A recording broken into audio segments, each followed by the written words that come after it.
Struggling to break free from the same old politics, they represent a new generation of voters. Callum, Mark and Sophie work with young people from lower income families and have more pressing concerns than the Brexit Protocol.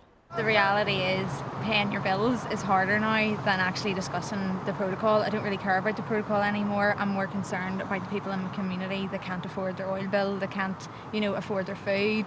Prices have went through the roof, and I'm seeing it through school and just in everyday life. Like in school I'm paying nearly £10 for a meal, and that's just to feed myself for one day.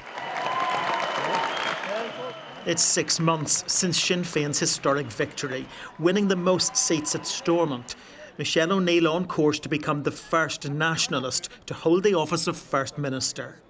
But the DUP won't restore power sharing unless the Brexit border in the Irish Sea is scrapped. So Northern Ireland faces another election, much to the frustration of these young voters.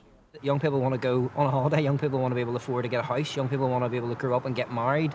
Young people want a society that works, rather than what flags flying on the lamppost outside. That isn't their main issue right now.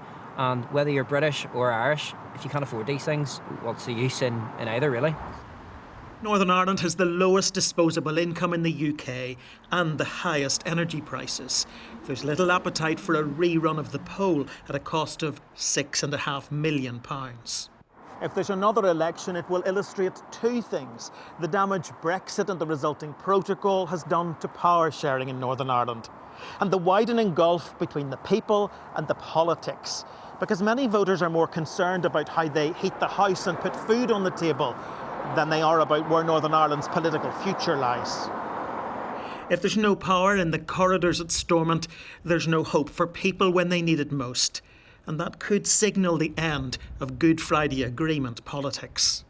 David Blevins, Sky News in Belfast.